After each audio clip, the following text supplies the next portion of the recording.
In die nuus vanaand. Die tweede fase van operasie Vulindlela se fokus is op krag, water en infrastruktuur gerig om ekonomie te laat groei en te hervorm. Na 'n eerste ronde stemmery in die Sistynse Kapel in die Vatikaanstad is die rook nog swart. En die Khoisan gemeenskap in die Oos-Kaap gooi sy sent in die hoed ter viering van 100 jaar van amptelike Afrikaans.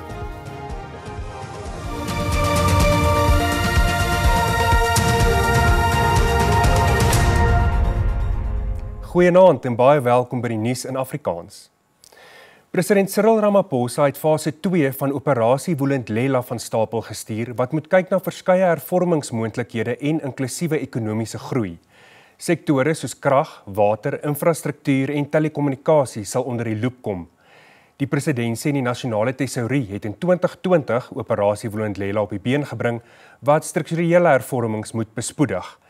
Ramaphosa, wat na die begrotingsrede verwys het, sê die tweede fase sal op die ekonomie fokus sonder om maatskaplike toelaat te sny.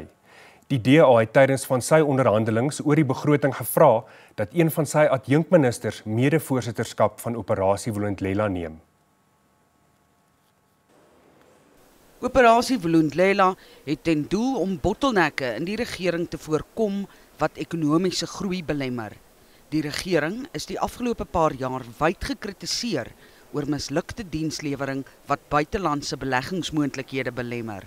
I commend in particular our ministers, our deputy ministers, our directors general, and our CEOs and various other officials who have provided leadership to these efforts.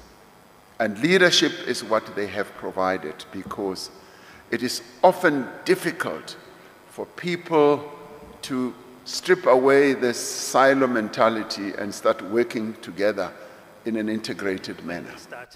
Die president het ook na die opkomende begrotingsrede verwys. Our economy needs to grow, everyone agrees.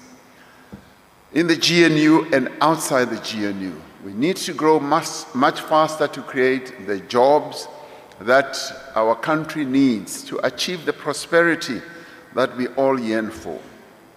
Hersiening van die verkrygingsstelsel word bepleit. A commitment to swift implementation of reforms is required across government to lower the cost of doing business, reduce regulatory bottlenecks, and provide policy certainty. This in turn will promote investment, support economic export orientation, enable job creation and reinforce growth. Eskom stel binnekort sy transmissie-entiteit onder Eskom Holdings bekend en spoornetwerklyne sal aan private rolspelers toegewys word om die vraglogistieke probleem op te los. Die graderingsagentskap Moody's het Suid-Afrika se groeivooruitsig vir die bruto binnelandse produk verlaag tot 1,5%. Moody's se vorige voorspelling vir 2025 was 1,7%. Die agentskap voer beleidsonsekerheid en handelsspanning aan as die hoofredes vir verlaging van wêreldwye ekonomiese groeikoerse. Moody's het die ekonomiese vooruitsigte van 'n aantal G20 lande verlaag. Die VSA se vooruitsig vir volgende jaar is na dese 1% en vir 2026 1,5%. Ondanks China se 5,4% groeikoers in die eerste kwartaal, voorspel Moody's slegs 3,8% groei vir volgende jaar en 3,9% vir 2026. Die graderingsagentskap se 1,5% groeivoorspelling vir Suid-Afrika is optimisties volgens talle ekonome. Maar in die korttermyn bly ons bekommerd oor die afwaartse risiko's, veral as gevolg van die onsekerheid wat internasionaal heers. Daardie onsekerheid op sigself kan 'n groter impak hê as werklike veranderings. Die SA Tesourie gaan na verwagting in die derde begrotingsrede sleutel ekonomiese vooruitsigte verlaag, veral nadat die Internasionale Monetaire Fonds Suid-Afrika se voorspelde groeikoers verlaag het tot 0,8%. So it'll be a material downgrade, of course, again. We expect that 1% is probably far more realistic outcome for this year. But as you pointed out, that has huge implications on revenue streams for South Africa, and that really is the crux of the issue at the moment and why we having these issues around multiple iterations of the budget. Ekonome reken dat voortslepende onsekerheid oor handelsbeleid globale ekonomiese groei vir die afsienbare toekoms laer sal dwing. Daar is verdere kommer dat die handelsoorlog voorraadtekorte kan veroorsaak wat inflasie kan laat styg. Die DA het weer bloedneus gekry in sy pogings om die ANC se kaderontplooiingsbeleid as ongrondwetlik te laat verklaar. Dit nadat die Hooggeregshof in Pretoria die party se appelaansoek verwerp het teen 'n vorige uitspraak oor die aangeleentheid in Februarie verlede jaar. Die DA het aansoek gedoen om verlof tot appel omdat hy van mening was dat die appelhof tot 'n ander gevolgtrekking sou kom. Die ANC het die uitspraak verwelkom. Die DA voer aan dat die beleid van kaderontplooiing die rede is vir die mislukking van staatsbeheerde entiteite. Die hof het egter bevind dat die party nie oortuigende redes kon aanvoer vir die toestaan van verlof tot appel nie en die aansoek met koste verwerp. Die ANC het kort voor verlede jaar se hofuitspraak die rekords van sy kaderontplooiing na 'n jarelange regstryd aan die DA oorhandig. Die DA het toe aangevoer dat die rekords wat van 1 Januarie 2013 dateer, wys dat die ANC onregmatig met aanstellings in die staat ingemeng het. Die EFF het woedend gereageer nadat die Britse Hoë Kommissariaat nagelaat het om 'n visumaansoek vir die party se leier Julius Malema te verwerk. Malema was veronderstel om Saterdag die 11de jaarlikse Cambridge Africa Together konferensie in Londen toe te spreek. Die party het die Hoë Kommissariaat daarvan beskuldig dat dit 'n doelbewuste stap was om Malema uit Brittanje te hou. It basically says to us that it is a bureaucratic system that is being used to play politics in denying our commander-in-chief in addressing this important event. As you may note, as I've highlighted, the topic is saying the making of Africa's future presidents, which then highlights the issue that it might have been a problem for the United Kingdom in accepting a leader such as the Commander-in-Chief in addressing this prestigious occasion and giving our stance as the economic freedom fighters, especially as we are the advocates of a united Africa. Die waarnemende operasionele hoof van die studente hulpskema NSFAS het die portefeulje komitee van hoër onderwys gevra om die raad tyd te gee om die entiteit reg te ruk. Wasim Karim en die raad het 'n omkeerplan aan die portefeulje komitee voorgelê. Karim het toegegee dat daar baie is wat verbeter kan word en dat die nuwe direksie tans krisisbestuur toepas. Die spesiale ondersoekeenheid is besig om befondsing te verhaal wat verkeerdelik of onregmatig aan studente betaal is. Vertragings in die uitbetaling van studentefondse en toelaas, studenteakkommodasie en studente-appelprosesse is slegs enkele voorbeelde van die probleme wat die hulpskema moet oplos. Karim sê hy is meer as bewus van die impak wat die entiteit se mislukkings tot gevolg het. But we do recognize that even a short-term delay in payments creates high levels of stress and anxiety among students, and we do want to publicly commit that there will be no further late payments of allowances. We have increased capacity in our disbursements team to avoid a repeat of this challenge. Furthermore, there's quite a considerable amount of issues around the 2024 short payment of allowances that emanated from challenges of migration to direct payment partners and then back to NSFAS. We have issued a communication to the sector that outstanding 2024 allowances are going through the validation process and will be settled by 31 May 2025.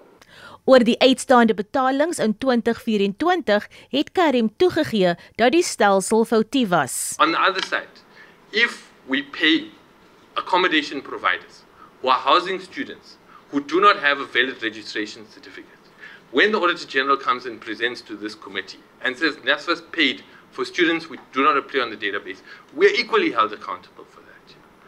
Die spesiale ondersoekeenheid het meer as 2 miljard rand teruggekry wat verkeerdelik aan instellings en studente betaal is. Die portefeulje komitee het vir 'n tweede vergadering gevra om probleme met studenteakkommodasie uit te klaar. Eybere Babie, SAK nuus Parlement. Die DA het mosies van wantroue ingedien teen die burgemeester van Johannesburg, Dada Morero, en die speaker van die metroraad, Nobuhle Mthembu. Volgens die DA het Moreiro en sy burgemeesterskomitee die metro se inwoners in die steek gelaat. Die mosies is ingedien kort nadat Moreiro sy stadsrede gelewer het. Volgens Moreiro het hulle sowat 200 miljard rand nodig om die Johannesburg metro se probleme op te los. Die stad gaan gebuk onder vele uitdagings soos wateronderbrekings, slaggate, verkeersligte wat nie werk nie en 'n vervalle middestad. Well, it's not bad because we are still able to meet our financial obligations. But we're not happy with the state of our finances. We want it to improve and be better. But at this stage, we're not happy with it. At least we can service our loans, we can pay back so we are fine, but not to that extent that we are unable to even raise sufficiently to try and address infrastructure backlogs with our own money. Moreiro het ook aangekondig dat 300 miljoen rand geoormerk is om elektrisiteit aan informele nedersettings te verskaf. Die Gautengse premier Lesofie Panjasa sê die ANC voel nie bedreig deur die DA se mosie van wantroue nie. I can confidently declare that anyone that wants to put a motion of no confidence against any of our municipalities, not Johannesburg only, we are ready for them, they can bring it on. 'n Mosie van wantroue deur die DA teen die spreker van die Ekurhuleni Metro verlede maand was onsuksesvol. Nou na die buiteland. Die swaar houtdeure van die Sistynse kapel in die Vatikaanstad het laat vanmiddag agter die 133 kardinale van 70 lande toegeslaan wat die nuwe paus moet verkies. Met die kreet extra ominus of almal uit deur aartsbiskop Diego Ravelli, die Vatikaanse seremoniemeester, het almal wat nie by die proses betrokke is nie die vertrek verlaat. Kardinaal Giovanni Battista Re, wat die oggendmis voor die konklaaf gelei het, het 'n beroep op sy ewe knieë gedoen om 'n leier te kies wat die Katolieke Kerk kan lei tydens wat hy 'n moeilike en komplekse tydstip noem. Die kardinale het een vir een 'n eed van geheimhouding op die evangelie afgelê voordat die deure gesluit is. Tientalle toeriste en besoekers is byeen op Sint Petrusplein in afwagting dat wit rook uit die kapel se koorsteen kom, gevolg deur die gelui van klokke wat sal aandui dat die volgende paus verkies is. Minstens 26 mense is dood en tientalle beseer in Pakistan en die Pakistanse kant van Kashmir nadat Indië 'n missielaanval geloods het. Indië sê die aanvalle is in reaksie op 'n militêre aanval op Indiese toeriste verlede maand. Indië sê 9 sogenaamde terroriste-infrastruktuur teikens is getref, maar 5 Indiese vliegtuie is deur Pakistan afgeskiet. Pakistan het gedreig om weer wraak te neem teen onskuldige lewensverlies van Pakistanis en die blaatante oortreding van sy soewereiniteit. Volgens Indië se weermag is 15 burgers ook aan die Indiese kant van Kashmir dood na teenaanvalle deur Pakistan. Honderde passasiers in Indië was gestrand nadat verskeie lughawens tydelik gesluit was en vlugte herlei moes word. Die Khoisan in die Oos-Kaap sê solank jy 'n taal praat, bly hy lewend. Dit is vanaand ons bydra ter viering van Afrikaans 100. Dit en ander nuus net hierna.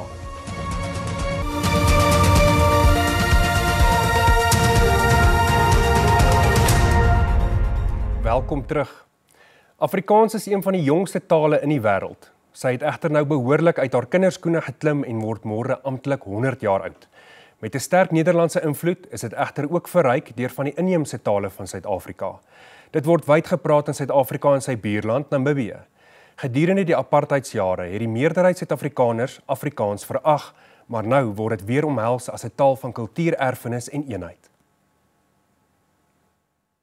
Van die byna 6.4 miljoen Suid-Afrikaners wat volgens die 2011 sensusopname Afrikaans praat, is meer as 56% diegene wat geklassifiseer word as bruin mense.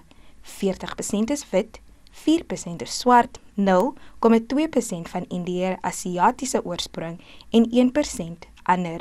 Bewusmakingsveldtogte reg oor die land is verskriklik belangrik.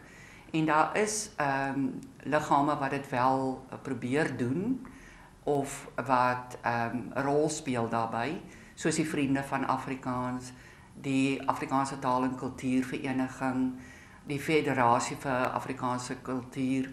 Afrikaans is meer as net 'n kommunikasiemiddel. Dit vorm dikwels die fondasie van kultuur en tradisie. Die taal is diep verweef in die kunste, letterkunde, musiek en teater van die land. Die Khoi en San mense het 'n groot rol gespeel in die ontwikkeling van die taal wat vandag gepraat word. Nadat ek hier 2 ure gewag, zag ek hem met zijn bende aankomen. Ek ging hom een weg. Ek dink as 'n gemeenskap is ons baie trots op ons geskiedenis en die rol wat ons kon speel in die ontwikkeling van die taal. Die meeste van die ander nasies in die land verstaan Afrikaans so. Afrikaans bly ons, soos ons geleer was, dit bly ons moedertaal. Verskeie studies het die voordele van moedertaalonderrig vir kinders bevestig. Daar is baie navorsing gedoen oor die waarde van moedertaalonderrig en daar is bewyse dat dit die beste pad is om te volg, want die kind leer sy konsepte die beste in sy moedertaal of haar moedertaal of hulle moedertaal. Oud-president Nelson Mandela het die emosionele impak van 'n taal goed begryp. Hy het gesê, 'n man kan baie tale verstaan, maar as jy met hom in sy eie taal praat, spreek jy tot sy hart. Sisi Pongumbe, SAIK nuus, Gqeberha. Die Departement van Justisie en Staatkundige Ontwikkeling in die Wes-Kaap sê hy het sy begroting aangepas vir die betaling van onbetaalde vryskut hoftolke. Die tolke wat sedert Maandag staak, voer aan dat betalings vir die afgelope paar jaar wisselvallig was. Die staking kan hofsaake wat tolke benodig vertraag. Van die tolke sê hulle is maande laas betaal. Ander sê hulle is vir van hul dienste in jare nie betaal nie. Die hoftolke het met verteenwoordigers van die departement vergader om hul griewe te lig. The issue of non-payment or payment in drops, and that has been addressed. We've been informed by the regional head that there are a number of people they've been hired to try to come to the rescue, to push the backups. We hope that it's going to be done because everyone is waiting for money. Die departement sê hy sal oor 2 weke die tolke op hoogte bring oor die vordering wat gemaak is om uitstaande bedrae te betaal. Ek het hulle gevra om vir my 'n tydperk van 2 weke te gee, sodat ek kan sien wat is die effek van hierdie addisionele mense wat ek ingebring het om te kyk. Sodra ons sien daar's 'n dinamiese impak, dan kan ek hulle definitief sê by watter datum dit sal dan nou uitgewis word. Die tolke sê hulle sal weer met die departement vergader om betalingskwessies in die toekoms uit te stryk. Die departement sê dit is te vroeg om te bepaal of die staking enige hofsaake vertraag het. Coben August, SAIK nuus, Kaapstad.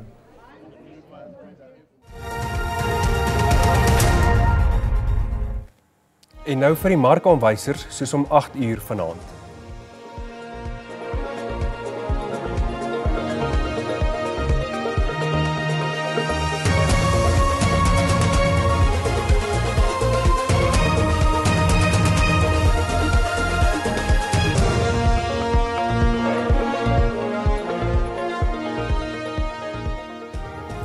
Ons het die sportnuus net hierna en ook die weer vir môre, bly ingeskakel.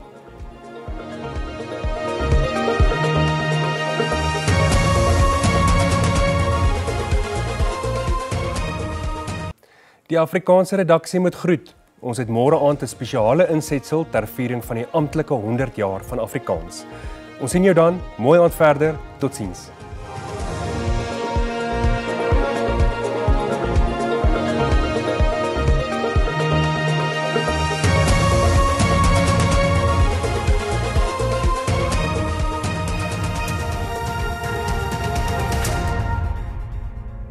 Goeienaand en hartlik welkom by die Weersentrum. Vanaand verwag ons dat dit gedeeltelik bewolk sal wees oor die tuinroete. Dit strek langs die Ooskus, die Oos-Kaap waar dit bewolk sal wees en dan 'n matige sterk wind langs die kuslyn van Suid-Afrika en dat sal ook dan winderig wees in die binneland en hierdie toestande is dan vir vanaand.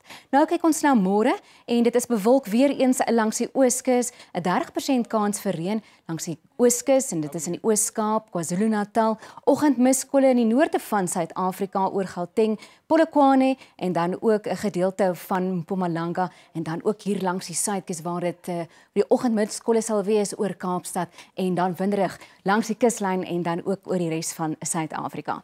En nou kyk ons na die temperature in Pretoria, in die nag koelerig, maar bedags warm, 25 vir Pretoria is die maksimum daar, Johannesburg 24, Springs 24 en dan bewolk in Vereniging môre 6 oornag 24 wat die maksimum daar sal wees. En nou in Limpopo waar dit warmer sal wees, in Musina 30 is die maksimum, Palaborwa môre middag 32, sonnig oor die hele provinsie, oornag in Bella-Bella 10, later 27 is die maksimum.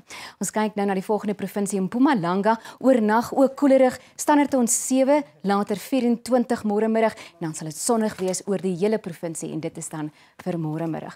Ons volgende provinsie is KwaZulu-Natal, middel 20s vir die hele provinsie, sentrale gedeeltes 23 vir Pietermaritzburg, 25 vir Durban en dan bewolk in Kokstad 11 oornag 23 sal die maksimum daar wees. Ons beweeg na die Oos-Kaap in Gqeberha en dan ook reënerig hier langs die Ooskus. Gqeberha 12 oornag 21 môre middag en dan langs die Ooskus 22 vir Oos-London en dan oor die grootste gedeelte van hierdie provinsie waar dit bewolk sal wees. Die volgende provinsie is dan die Wes-Kaap. Hier langs die tuinroete 22 vir Mosselbaai is die voorspelling en Woester 11 later 27 gedeeltelik bewolk daar. Ons beweeg nou na die noorde in die Noord-Kaap en dan in Appington 28, De Aar 10 oornag 24, baie koud in Sutherland oornag 2 later 23 is die maksimum.